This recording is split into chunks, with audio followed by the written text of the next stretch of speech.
Hello, welcome back to the I Feel Like Rhyming podcast. KevMac here by the fireplace, which we don't need anymore because it's practically summer. It's got to be at least 80 degrees outside right now. No chance of snow ever again. It's just hot weather from here on out. I predicted it, so you can pretty much cement that in.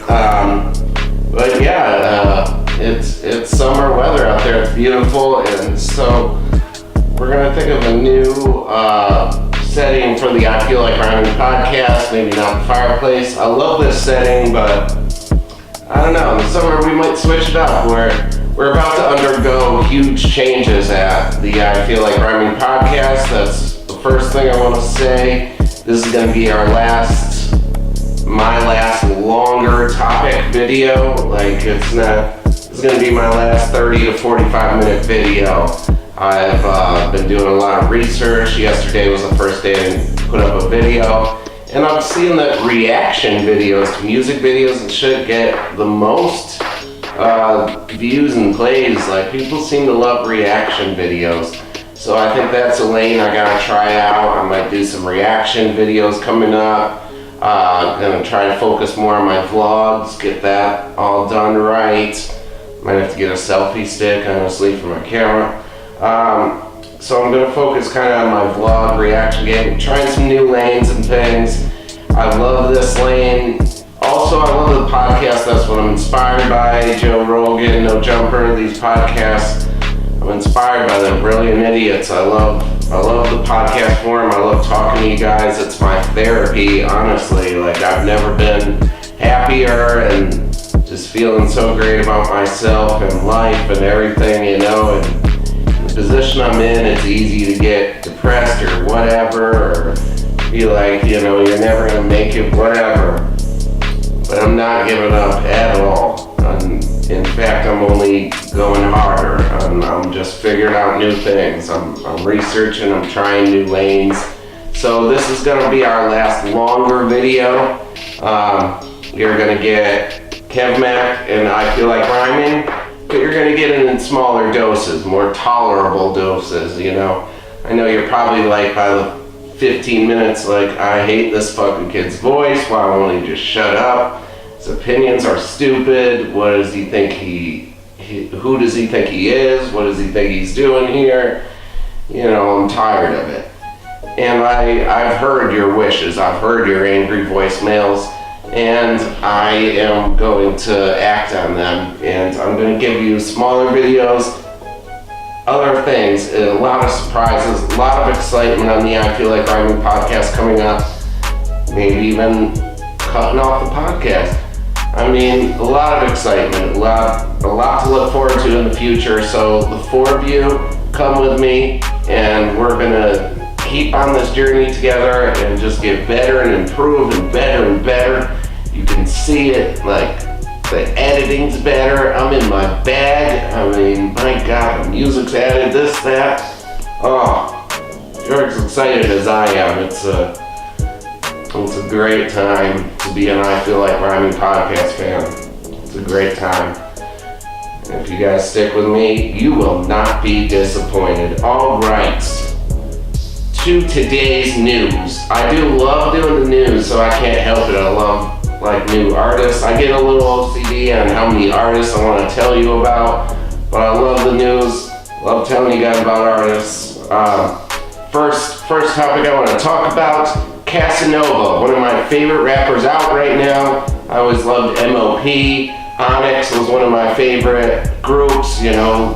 You might remember them from Slam, da da da da da, let the boys be boys. Onyx was one of my favorite groups. You know, Shaq was obviously on the song. You know, M.O.P. obviously, you know, and Yak that fool, and he kidnapped that fool. Everyone knows that classic. So the screaming line, you know, Tekashi 6ix9ine might have fucked us up a little bit, but the screaming line has a great hierarchy. Sticky Fingers was always one of my favorite rappers. His Sticky Fingers solo album is one of the most underrated ever of all time. It's so good. Look at the track where he raps his money. He was the first one, I think, or the first one to do it well, to rap as money. You know, others copied it. You know, Tony Ayo did Cocaine. I think others have done Money after him, but Sticky Fingers was one of the first to do it, and he did it very well, the best. And his album, that whole album, I forget the name of it, but look up Sticky Fingers' first solo album and listen to it and you'll be amazed. So, Casanova's the newest in the screaming, yelling rap genre, and I think he's doing it terrific. He's doing justice to it for sure. You know, his EP Commissary was terrific.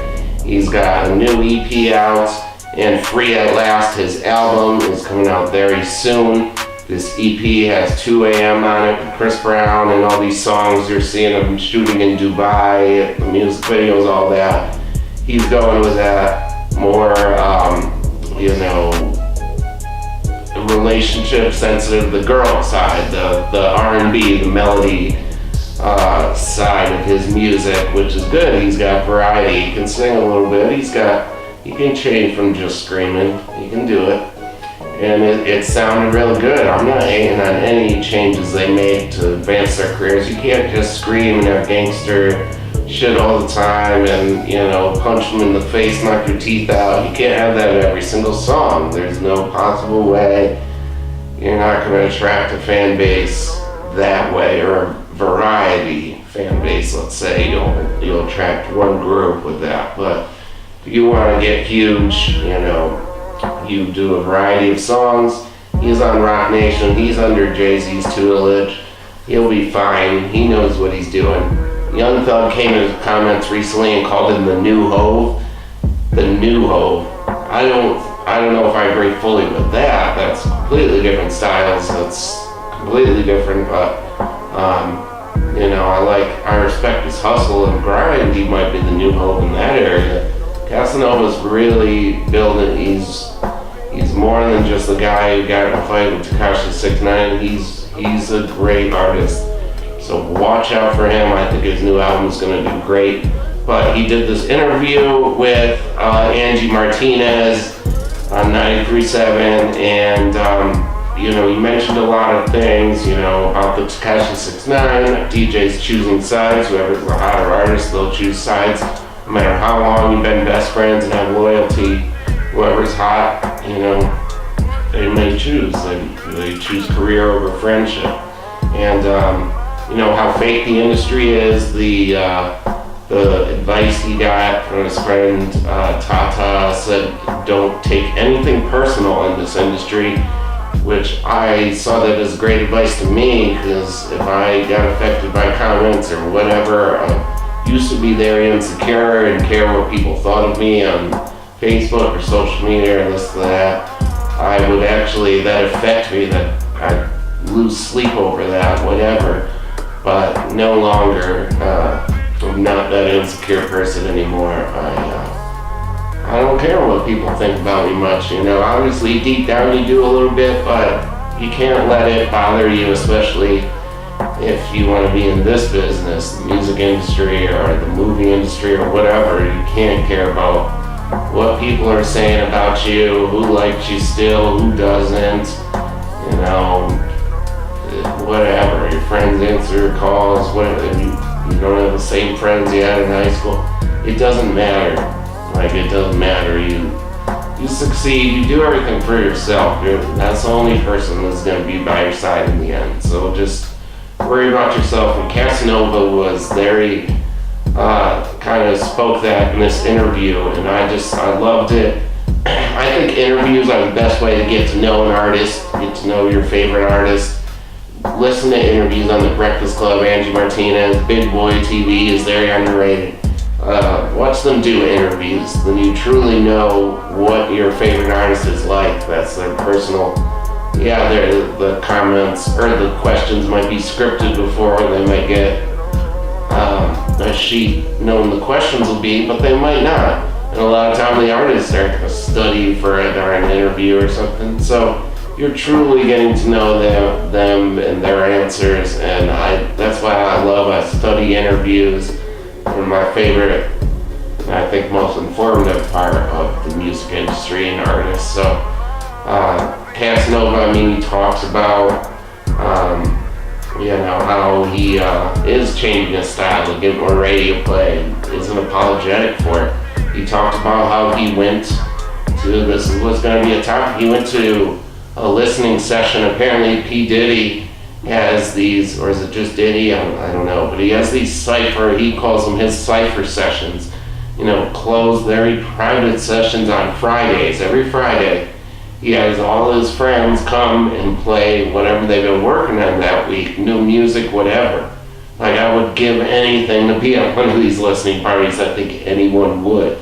That wants to be in the music industry would give our fucking left big toe to be in this goddamn listening session, because Casanova's explaining it. He said it's him, Meek Mill, Diddy, obviously, Fabulous, Nori, YBN Cordae was there, which I thought is awesome. He's getting so much respect from his elders, and all he had to do was show respect to the elders and actually, rap and care about his bars and lyrics, and, he could tell he's a real dude who cares about his craft. So that'll get you some respect. So he was there, he said. Who else was there? Chris Brown, oh my God, Memphis, or no, that's a different story. Memphis. Casanova said he took Memphis, his first ticket to the Rock Nation brunch. Another thing I want to start going to, they have a Rock Nation brunch every year. And Casanova, the first year he went, which was 2 years ago, he took Memphis' ticket because he wasn't going. So, and Memphis actually has managed Casanova up until very recently. Is a fun fact he talks about in here. Memphis couldn't keep up with him. He gave him over to Jay-Z. So Jay-Z is now currently managing Casanova and everything. So that's exciting. I didn't know Memphis is actually, still right under Jay-Z, managing a bunch of Rock Nation artists. He's a big figure in Rock Nation and everything. So that's really cool. I always wondered, like, Freeway was one of my favorite rappers, and I guess Freeway's doing fine and stuff. I was worried when, I love Chris Webby, but he got on a track with Chris Webby. I'm like, is he really, fell off that much? He went from Jay-Z to Chris Webby. But Freeway, I guess, is doing just fine, and I think he's one of the greatest ever, maybe not, close to your Mount Rushmores, but he's he's up there in the top 20, I think. Freeway, maybe top 30, definitely top 50. No, he's up there. Freeway's up there with Memphis. Stack Bundles is one of my favorite. I think he's in that realm. I think Stack is a little better, but the Rock Nation brunch Casanova went to this year. That's a big who's who of everything. And you can quote me right now. I'll go to that within the next 5 years. But he's changing his style to get radio play, is the point. He's going, everyone wants to hear it in that brunch. You all go and play one song you worked on. And Meek Mill and Diddy and everything were saying, oh, we want to hear that boom, boom, boom. His famous ad-lib. And everyone wants to hear the boom, boom, boom, the shoot 'em up, the knock your teeth out cast. But now he's switching to that 2 a.m., that Chris Brown, that R&B feel. And although he claims he can't sing, it's a great lane for him, and he's doing real well because he loves to turn up, he loves to go drink, he loves to party in the club. And it's a real great lane for him to get on the radio, and he's getting more recognition and fame than he's ever got before. So the point is, just stay true to yourself. You're not changing when you get money. You might be able to change when you get, he says, the best advice he ever got in this industry was from 50 Cent, who said, record all your gangster shit, record 20 or more hardcore songs right now, because once you get this money and you're starting to get rich, you're not going to have that hunger in your voice. You're not going to have that hungry gangster shit truly in you anymore when you're getting, eating freaking, what's the snail eggs for breakfast? Whatever the fuck that, let's see. Eating, whatever. You're eating rich shit for breakfast and you're being pampered, you're rich. You're not gonna have that hunger. It's just like Eminem saying, they said I can't rap about being broke no more. They say I can't rap about coke no more. I mean, that's the same idea, that hunger leaves you. That's why the 20th anniversary of the Slim Shady LP, Eminem's first album, was just a while ago. So I was gonna say this at the end, but I'll say this now. Go back and listen to Eminem, the Slim Shady LP. I think it's his best album. I think it's better than the Marshall Mathers LP. I know everyone thinks that's his best, but I think you go with the Slim Shady LP. You could feel the hunger in his voice, like the production value was Dre, but it was almost like it was still produced in the basement. It was like you could just feel that hunger to get rich and make it in this game, and you could just feel it in his voice, the still being broke, you could just feel having no money in its bones. And I love the Slim Shady LP. That's why I tattooed it on me. That's why it's just one of the most influential and best albums of all time to me. I think it just shows from zero to hero. I mean, he wasn't rich at that point. He had nothing still, and you can tell the difference. Even in Marshall Mathers LP, he's got money. He's angry, and he has different issues that he's angry with at that point. And it's still a great album. It's second best. I mean, still a fucking awesome, terrific album. But for my money, go back and listen to the Slim Shady LP, and just go ahead. Tell me you don't think that's his best. Go ahead. I'll wait. Tell me it's not his best. Just kidding, but just my opinion. All right, next up. I was gonna do polls for these topics, post a little, what would you do poll here for these next topics, but I mean, there's only 4 of us here doing the polls, so what if we have a 2-2 tie, and then the 4 of us are all gonna get upset at each other. I mean, so no polls. I'm just gonna pose a question to you, you answer it on your own. R. Kelly news, he did the Gayle King interview where he fucking freaked out. So I'm walking for, I'm fighting for my life. Fighting for my life. He gets pampered while he's still screaming. That was intense. That was great acting though. I'm fighting for my life. Is this camera on me? Is this camera? Oh my God. You gotta watch the Ashy Larry making fun of those things. But anyway, that's another thing. Dave Chappelle called someone gay recently and it got all up in arms. Like, can't say gay anymore, apparently, even when you're a hilarious comedian and he's just joking around. But anyways, R. Kelly, after this interview and everything, he's out on bond. He at first went and had to pay a $100,000 bond, which a huge multi-million-dollar artist can't drum up. I think 10% of $100,000. In my criminal past, it's always been 10%, and he couldn't get $10,000, so some female had to pay his bail. And now, though, he did pay his $161,000 he owed in child support, so he's out again, and he had went back in for child support after that Gayle King interview. And he's now paid that and he's out, and he's apparently got a 14-track unreleased music CD that is going to be put out on all streaming services, everything. I thought Spotify, I think some streaming services banned him completely, or at least banned generated playlists, I think. I don't know if they've done it completely or not. I'll have to check on that, but he's putting out an unreleased CD and he's going to be putting out new music. yeah, he's in the studio, so he's locking himself in the studio, and that's his therapy. Like I said, this is my therapy, making videos, so I don't care if 3-4 people watch them, because it is good therapy, and I'm happier than I've ever been before. Whatever, so I relate with R. Kelly, that music could be his therapy and make him happy. I relate to that. But here's my question. I mean, are you gonna ever listen to R. Kelly music again?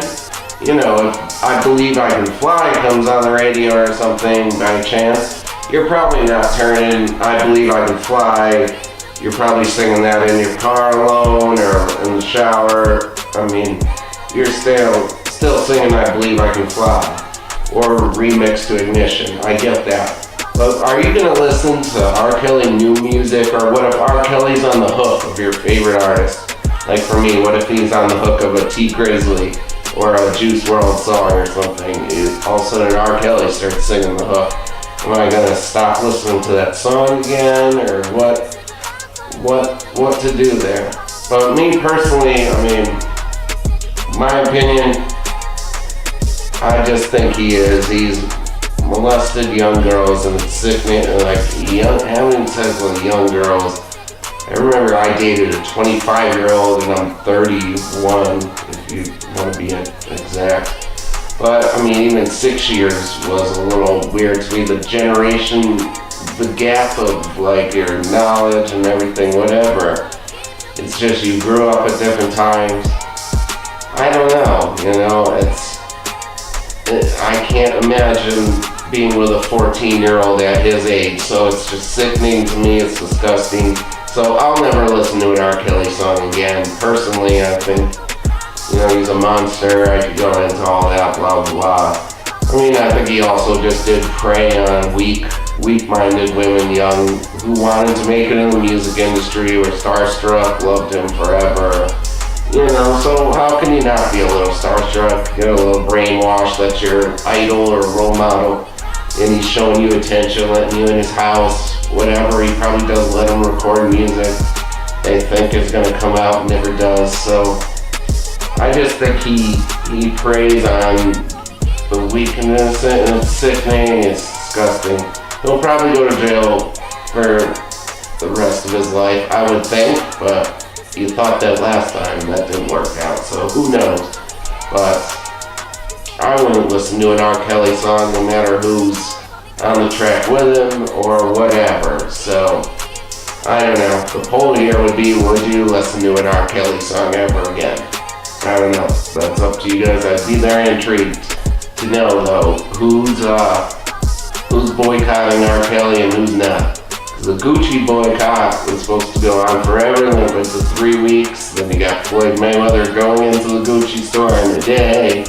You got Young Thug. Young Thug was spotted wearing the Gucci blackface sweater in the studio. Did you see that the other day? Like 2 or 3 days ago, there was in the studio, Young Thug with someone, and pans around, and Young Thug's actually wearing the Gucci blackface sweater, like over his mouth. I mean, the black turtleneck, it's going over in the red lips.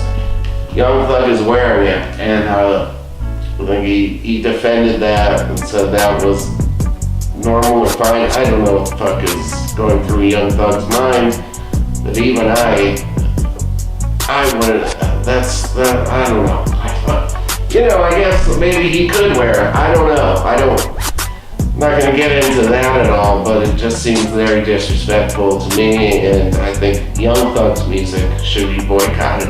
I think that's a pretty easy thing to do. Are you really going to lose sleep and be that hurt if you don't hear any new Young Thug songs, or you stop listening to Young Thug? Is that really going to ruin your fucking day?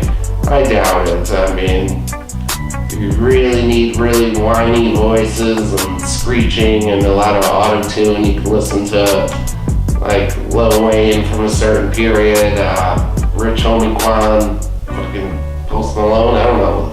I mean, fuck. You can stop listening to Young Thug, I think. And Floyd Mayweather, I never did this topic, but listen to T.I.'s Fuck N-Word. It's his diss track to Floyd Mayweather. and because he went in the Gucci store and said he doesn't care about the boycott. It's a great diss track though, it's a good song. You know, they've had problems before over Tiny. I think Floyd Mayweather was dancing, grinding with Tiny, his ex-wife now. And I think that was the main reason why they divorced. I don't know if they fully consummated their love, but T.I. does not like Floyd Mayweather, and it is shown on that diss track. It's definitely worth a listen. Definitely check that out. Alright, so I never followed this guy till recently. Token, he's a white guy. He just put out a new album not too long ago. He's got music videos for it, which are really good. I don't know who the cinematographer or editor is, shooter, anything, but he does great music videos. But Token, he came on Shade 45 on Sway. He did this freestyle that was like legendary to people on Freestyle Fridays. You know, he gets really intense, you know, grab Sway and like do the whole talking and like real intense thing. You know, compared to Eminem type thing, like Chris Webby was compared to Eminem, but Token isn't quite Eminem. I think he's intense like Eminem though, but he doesn't have the same type of topics that, you know, he's not rapping about, you know, drugs and killing your sister while he's on crack or something. You know, Token's rapping about different things. And at first I wasn't that much of a fan of his freestyles. Yeah, he could rhyme, he could spit, he could spit real fast, you know, he can really spit like that. But, sorry, my nose is freaking itching the hell out of me. But yeah, Token can really spit. He can, you know, there's no denying that he can rap. It's just, could he make a song? Because I wasn't a fan of the freestyles. I'm like, there's no way he can make a cohesive song. With the way he freestyles and raps, it's all, you know, it'll be going real fast and he'll slow it up real slow and almost like he's talking and then speed it. He's just crazy. When you coming from, like, if you want to really be a street nigga, this industry shit ain't gonna work for you. There's gonna be a lot of broken promises, a lot of people lying to you in front of your face, and you just gonna fall off because you're gonna end up slapping somebody or doing the wrong thing to somebody with power that's really pussy, that's not like that, and then they gonna slide you out the game. Yeah. Because that person gonna have a lot of power, and then you're gonna be done. But anyway, I had to learn from 6ix9ine that this whole shit is really a joke. Yeah. That you don't have to be authentic and whatever the case may be to do what you're doing. So who gave you the best advice so far? You said Tata told you never take nothing. don't take nothing personal. personal, Yeah, yeah. but you knew that. Yeah, definitely. Let me see the best advice. 50. What was that? 50 made me go like record like 20 hardcore songs. He was like, I'm telling you, Cass, record all your gangster songs now, because you ain't even going to be able to think of a gangster line once you getting so much money and you in a different space. And like you're that, comfortable. That hunger ain't going to be in your voice no more. And then I believed him. So I just went and recorded like 20 gangster songs and keep them in the top. That's fucking great advice. Yeah. I've never even heard that anybody say no, that. because it's true, because not even now it's like, You're already getting a little comfortable like how I can't even rap about the slums and I'm over here. It don't fit. with the pool in the backyard. It don't fit. But some of these dudes do it because they really, like, it's not authentic. But like, I think your raps sound better when you from the bottom. When you hungry and angry. Facts. You got real problems Yeah. to vent about. I agree. That's really good advice. So what you doing with all them songs? Keeping them, waiting for the right moment. I'm kind of scared for the so I'm kind of like doing features and giving them the let them deal with that, or give a song out and let somebody jump on it and they take it, because I feel like with me it's like all right, felon, big black scary nigga. If Big, he say deep voice. yeah, if he say punch you in hoodie. your face, knock your teeth out, that's what he doing. He can't come to this club. Yeah. I think it's like bad. I don't know. It's bad for business. It's bad for business, but it's crazy. Like I'm like, how did everybody else make it work? Why is this being bad for business for me? It's not just bad for you. Think you're the first artist to have this type of struggle well, I or don't challenge? know, but it just hurt me. Like, it's crazy because I went from getting so much, especially with the 6ix9ine situation. I stopped my bookings for like 6 months. Really? But I went from getting so much bookings to. No, that's the punch you in your face, dude. No, we don't want that crowd around here. And then it's like, all right, let me go with this. It's 2 a.m. Now I'm getting the Dubai hit-ups. You getting Dubai like calls? Yeah. Nice. So I like it. They can have the gangster rap, man. I'm gonna mix it up. I know my fans want me to knock somebody's teeth out of everybody getting shot, but I don't want the problems. It's just like stressful. You know what I'm saying? But he parties though. Yeah, you Even do before party. 2 a.m. he was. Yeah, I always party. Me in the club with I always turn up. But they don't be knowing that. I think when like people book me, like the other day, I was at Red Rabbit. He was like, man, you're not like these other rappers, man. You stay until the end. I was like, I'll be You turned. like to party. Yeah, I like to party. Are you definitely. a dancer? A dancer? Nah. What do you just you don't I'm do? a shotter though. Oh, okay. Okay. I'm definitely not a dancer. I'm definitely not a singer, but I try. Because there's a like me challenge. Yeah. You're not gonna participate. Sure. What's happening? I got the shoulders. I could get light. I could definitely get light. You know what I'm saying? I ain't afraid to get light. But I think that's the